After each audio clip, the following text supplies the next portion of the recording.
Hech shak shubha yo'qki, atrof muhitni muhofaza qilish asrimizda eng muhim ishlardan biriga aylanib qoldi.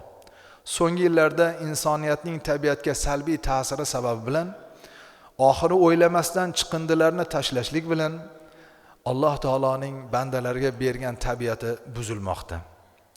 Natijada o'simliklar, hayvonotlar qirilishni boshladi. Ularning soni keskin kamayishni boshladi. Alloh taolo Qur'oni Karimda esa A'udhu billahi minash shaytonir rojim Zaharal fasadu fil barri wal bahr bima kasabat aydin nasi liyudhiqahum ba'd allazi amilu la'allahum yarji'un. Sadaqallohul azim. Odamlarning qilmishlari tufayli quruqlik va dengizda buzg'unchilik paydo bo'ldi. Bu ularning o'z qilmishlaridan qaytishlari uchun qilgan ba'zi yomon ishlarining jazosini ularga torttirish uchundir deb buzg'unchilik qilinsa qanday fasodlik kelishini oyatda aytadi. Azizlar, yuqorida aytganimdek, ba'zi jamiyatlardagi buzg'unchilik insonlarning o'sha tabiati buzilib ketgandan deymiz. Mana yer qimirlashlari, suv toshqinlari va hokazo o'sha joylarda bir qarasangiz, shu fahsh, zino bemalol aylanib qolgan yurtlar bo'ladi. Yoki ikkinchisi, tabiatni buzavergandan keyin tabiat ham xalqi tilida aytganda qarg'ashni boshlaydi. Men yaqinda bir tarixiy voqeani sizlarga aytaman.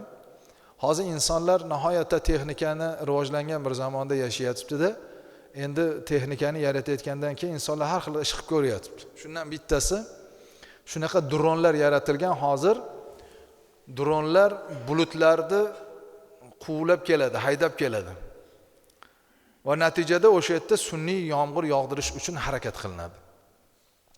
Yaqinda keling, mayli uni qayerdaligini aytmaylik, yaqinda bo'lgan voqea, bir davlat shunaqa maqtanib, biz shunaqa tabiat hodisasini o'zgartirishga qodir bo'lgan dronlarni yaratdik deb turib, yomg'ir kerak deb bir qancha bulutlarni sun'iy haydashdi.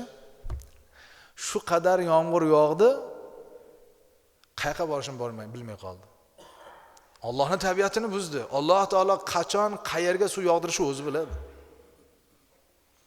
Yog'masa banda o'laroq biz so'raymiz endi. Payg'ambar alayhissalom o'rgatganlar, yomg'ir duosi bor, istisqo namozi bor.